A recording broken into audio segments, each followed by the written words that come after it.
आती है, हर व्यक्ति इसको करना चाहता है। एक सबसे बड़ा बहाना है भारत के आदमी के पास समय का। हर आदमी एक बात बोलता है, समय नहीं है मेरे पास। आप जिसको ये बात कहते हुए सुनते हो, वो पता है अपने आप में बड़ा गर्व महसूस करता है। भारत का व्यक्ति अगर ऐसा बोलता है ना, टाइम नहीं है, बड़ा बिजी हुआ, मरने की फुर्सत नहीं, मतलब उसको ऐसा लगता है मेरे से महान व्यक्ति इस दुनिया में कोई नहीं है। और मैं कहता हूं उससे बेकार व्यक्ति इस दुनिया में कोई नहीं है। वो कहना क्या चाह रहा है और समझ क्या रहा है अपने आप को, आप समझो तो सही। अगर कोई कहता है मेरे पास टाइम नहीं है, बड़ा बिजी हूं, यू नो चूहा,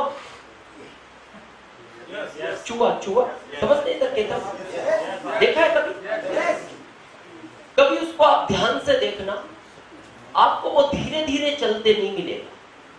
कभी ऐसा देखा आपने चूहे को ऐसे टहलता?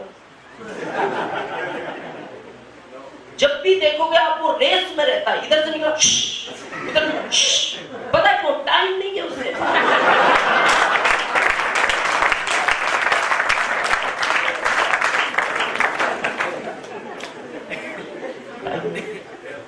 और जब कोई ऐसा बोलता है तो मैं अंदर सोचता हूँ यार ये व्यक्ति अपने आप को समझ गया।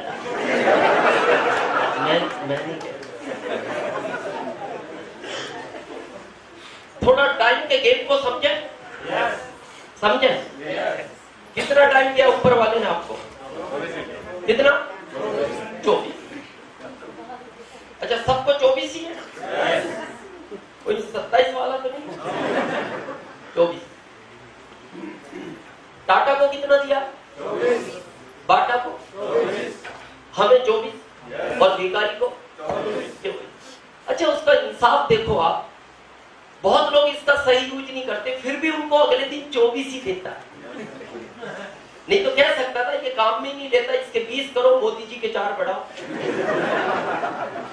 वो आदमी काम कर रहा है, उसको 4 एक्स्ट्रा तो इसके 4 कम करो। लेकिन वो रोज इंसाफ के साथ आपको 24 दे देता है। गेम समझना आप टाइम का। इसी 24 घंटे में मीडियम है, इसी 24 घंटे में भिखारी भिखारी, इसी 24 घंटे में टाटा टाटा बन गए और बाटा बाटा बन गए। यानी कहने का मतलब है गेम तो 24 घंटे का ही है, एक्स्ट्रा किसी के पास नहीं है। टाटा पे ऊपर वाला खुश होकर उसने 2400 नहीं दिया, 24 दिया। अब मैं आपको इसका क्लियर करता हूं कि ये कितनी पावरफुल चीज है। हम पता है मीडियम क्यों रह गए? हमारे पास 1 घंटे का भी वैल्यू नहीं है। टाटा इसलिए टाटा है, 1 सेकंड का भी वैल्यू है। आप टाटा से कभी बात कर सकते हो? उसके पीए से नहीं कर सकते आप। मैं आपसे एक बात पूछता हूँ, गवर्नमेंट जॉब में कुछ लोग यहाँ आगे हैं कोई? पूछना नहीं चाहिए सर। सैलरी क्या दे रही है गवर्नमेंट? 90। हाँ, 90,000। अच्छा, आपका पर्सनल खर्चा कितने का स्वयं का, केवल अकेले महीने का? 5-10 मान लो, फिर 80 का एक्स्ट्रा ही ले रहा। देना चाहिए, गलत। मैं बताऊं कारण क्या है। ये जो एक्स्ट्रा आदमी पैसा कमाता है अपने परिवार के लिए कमाता है। आपका खर्चा 90,000 नहीं है, लेकिन आपको परिवार देखना है, बच्चे हैं, शादियां होंगी, पत्नी है, गहने हैं, परिवार के लिए करता है एक्स्ट्रा पैसा। तो मैं आपको एक आश्चर्यजनक बात बताऊं, टाटा ने शादी ही नहीं किया। टाटा ने शादी ही नहीं किया। और पता है क्यों नहीं किया? एक इंटरव्यू में, कॉन्फ्रेंस में उनसे पूछा गया, टाटा इतना बड़ा एम्पायर आपने खड़ा कर लिया और आपने शादी नहीं किया, जिसके लिए लोग मेहनत करते हैं, पैसा कमाते हैं, वो काम तो आपने किया ही नहीं। तो टाटा का स्टेटमेंट था कि मैं अपने काम में इतना व्यस्त था कि मेरे को ये सोचने का टाइम नहीं मिला कि शादी भी करना पड़ता है।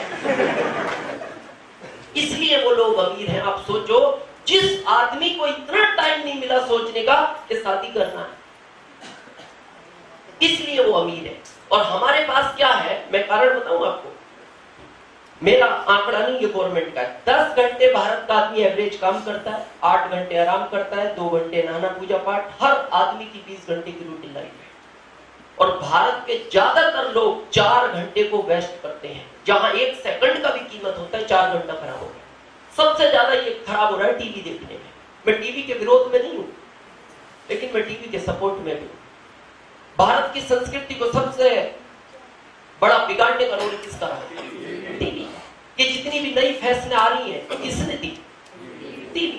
ये जो कपड़ों की साइज छोटी होती जा रही है, सबसे बड़ा रोल इस टीवी का। आप देखो 30 साल पहले कपड़े यहाँ तक पहनते थे, अभी फिर 10 साल बाद यहाँ हो गए, फिर यहाँ हो गए, अभी मेरे को नहीं पता कहां तक जाएंगे। लेकिन ये 20 साल है, मेरे को आइडिया नहीं है, लेकिन ये हर 20 साल में छोटे हो रहे हैं। सब टीवी का देन है। और ये 4 घंटा भारत का आदमी टीवी देखता है। और जितने भी पति दुखी है ना इस भारत में, सबसे बड़ा रोल इस टीवी का है। मैं बताऊं आज पति की हालत कैसी करती है इस टीवी? करूं थोड़ा क्लियर?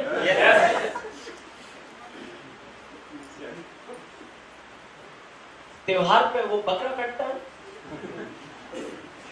इसी त्योहार पे जब वो बकरे को काटते हैं तो ध्यान से सुनना, जिस बकरे को काटा जाता है उसको 1 महीने पहले से तैयार किया जाता है। उसको अच्छा चना, गेहूं, गुड़, तभी से वो बकरा टेंशन में आ जाता है, यार गड़बड़ तो है, बाकी को घास नहीं मिल रहा और मेरे को अगर चना गुड़ दिया जा रहा है, गड़बड़ तो है। वो ही हालत आज टीवी ने पतियों की कर दी। पति दिन भर काम करता है, पत्नी घर का काम करके दिन भर टीवी देखती है और टीवी में एक चीज को 50 बार रिमाइंड कराते हैं, इतना दिखाते हैं और कह देते हैं, आखिरी में वो मजबूर कर देते हैं, लिस्ट में लिख लो कल मंगवाना है। लिख लिया उसने। अब जैसे शाम को पति घर में एंटर होता है, अब इसको वो मंगवाना है ना प्रोडक्ट, तो पहले से ही मेज के ऊपर चाय, पानी, बिस्किट, नमकीन सब तैयार। जैसे ही वो देखता है वो समझ जाता है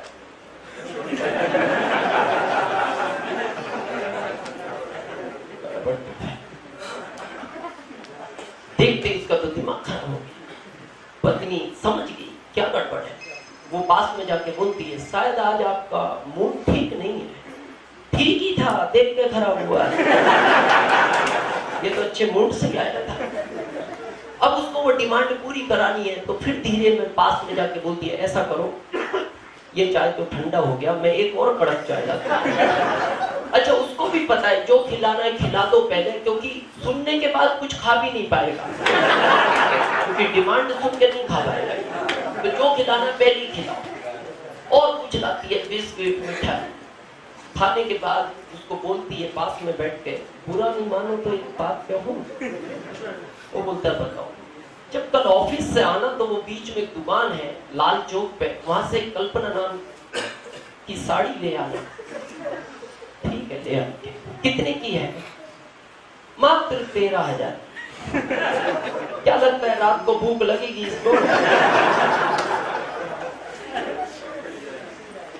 इसको 3 दिन भूख नहीं लगेगी अगले। किसने किया ये? टीवी। यहाँ बुजुर्ग बैठे, क्या आज जब टीवी नहीं थे घर में कपड़े नहीं आते थे? और पता क्या नाम थे? Cotton, terricot, polyester. आज सब गायब हो गया। आज नाम से आते हैं, ऐश्वर्या साड़ी, कल्पना साड़ी, जूही साड़ी। बच्चे ब्रांडेड चीजों की डिमांड करते हैं घर से। पिता की इनकम नहीं है, वो ब्रांडेड कुछ देख रहा है, उसमें मोबाइल देख रहा है, बाइक देख रहा है। सब ये तमाशा टीवी ने किया। मैं थैंक्स देता हूं उस गॉड को और इस सिस्टम को, उसने मेरा 16 साल से टीवी छुड़ा दिया। मैं 16 साल से टीवी नहीं देखता। देखो अगर बहुत कुछ पाना है, कुछ तो खोना पड़ेगा।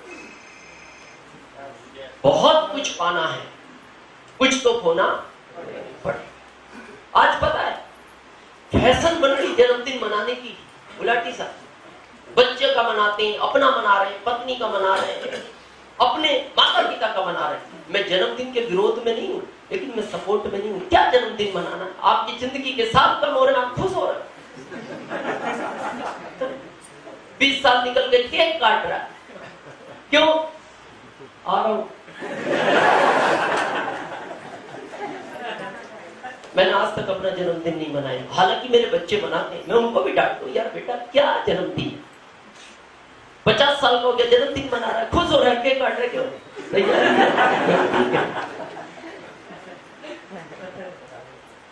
मैं कहता हूं क्या होगा उसमें, आदमी 4 दिन खराब करता है, घर को सजाता है, केक बनवाता है, बलून टांगता है, और तैयारी करता है, और सजावट करता है, और बुला के अच्छे लोगों को खाना खिलाता है। क्या लगता है वो खाना खाने के बाद दुआएं देंगे आपके बच्चों को? अगर दाल में नमक तेज रह गया ना, खाली दाल, तो पता क्या पार्टी थी? वो पार्टी थी, दाल नहीं थी। अरे तू कोने में 20 गुलाब जामुन दाब गया, उनका तो जिक्र कर, उधर मुंह करके खा रहा था, 20 खाए तूने, उनकी कोई बात नहीं कर रहा हूं, वो नमक तेज था। मैं कहता हूं उस पैसे से किसी गरीब बच्ची की शादी करवाओ, वो आपके बच्चे को जिंदगी भर देगा।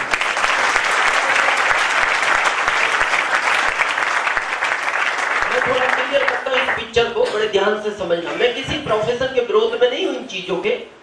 आपको पता है धीरू भाई अंबानी का नाम सुना है? इनकी पत्नी का पहला जन्मदिन था, बड़े ध्यान से सुनना, फर्स्ट जन्मदिन।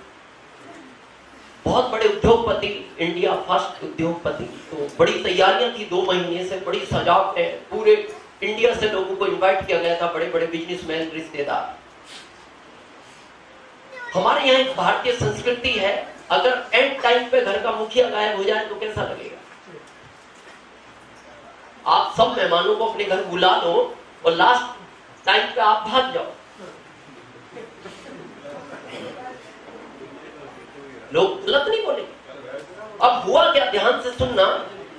2 दिन बचे जन्मदिन के, कल जन्मदिन है शाम को, और आज धीरू भाई के पास फोन आता है आउट ऑफ इंडिया से, धीरू भाई एक बहुत बड़ा प्रोजेक्ट आपको मिल सकता है अगर आप 1 घंटे में इंडिया छोड़ सकते हो। बहुत बड़ा संकट था, 2 महीने से तैयारी, पहली बार पूरे इंडिया को इनवाइट किया गया। तो 2 रास्ते थे, या तो वो चले जाए या वो रुक जाए, और पत्नी का था, उनका होता और भी सोच सकते थे। तो उन्होंने पत्नी से पूछा मेरे को क्या करना चाहिए। अच्छा, पत्नी भी समझदार थी क्योंकि धीरू भाई की थी, तो उसने गोल मोल उत्तर दे दिया, जैसा आपको अच्छा लगे। अगर वो कहते चले जाओ तो वो कहते थे तूने कहा था तेरे जन्मदिन पे चले जाओ, मैं चला गया। और वो मना कर दे तो वो कभी भी कह सकते थे एक बहुत बड़ा नुकसान तूने मेरा करा दिया। तो उसने गोल मोल उत्तर दे दिया, जैसा आपको अच्छा लगे। 5 मिनट बाद फिर कॉल आता है, धीरू भाई क्या फैसला है आपका, क्या ये प्रोजेक्ट किसी और को दे दिया जाए या आप लेना चाहते हैं? धीरू भाई बोलते मैं 1 घंटे में इंडिया छोड़ रहा हूं। पत्नी की आंख में आंसू आ गए, तो उन्होंने कहा रिलैक्स, मैं कल दोपहर तक आ जाऊंगा, 7 घंटा मेरे को जाने में लगेगा, 7 आने में लगेगा, और कल शाम को मैं आपकी पार्टी में रहूंगा, आप रिलैक्स, रोए नहीं। बोले मेरे को नहीं लगता, बोले नहीं मेरा सुबह एग्रीमेंट है, बात हो गई। धीरू भाई चले गए, और उन्हें पता था मैं कल आ नहीं पाऊंगा क्योंकि एग्रीमेंट कल शाम का था, और उस समय वो पत्नी को रिलैक्स करके चले गए। अब दिन भर मीटिंग चला तो स्विच ऑफ था। जन्मदिन के 1 घंटे पहले धीरू भाई की पत्नी ने रूम में जाकर उनको कॉल किया, कहां हैं आप? वो समझ गए, उन्होंने कहा सॉरी मैं अभी इंडिया नहीं पहुंचा, मैं अब निकलूंगा इंडिया के लिए। बोले आपने तो कहा था मैं दोपहर में, बोले नहीं वो मीटिंग लेट हो गया, एग्रीमेंट लेट हुआ, और रिलैक्स आप अपना जन्मदिन मनाओ। धीरू भाई की पत्नी ने फोन काट दिया। फिर उन्होंने वापस फोन किया धीरू भाई ने, और जो लाइन गई उनको ध्यान से सुनो। धीरू भाई ने कहा मेरे को दुख है इस बात का कि मैं आज तुम्हारे जन्मदिन में नहीं हूं, मैंने कुछ खोया है लेकिन बहुत कुछ पाने के लिए। आज मैं तुम्हारे जन्मदिन पे होता तो मैं तुम्हें 1 लाख की कोई रिंग गिफ्ट कर सकता था, उस समय का 1 लाख आज का 1 अरब होता है। लेकिन जो चीज मेरे को आज हासिल हुई है, अगले बर्थडे पे मैं 1 करोड़ की रिंग भी तुम्हें गिफ्ट करूंगा तो मेरे चेहरे पे सिकन नहीं आएगा।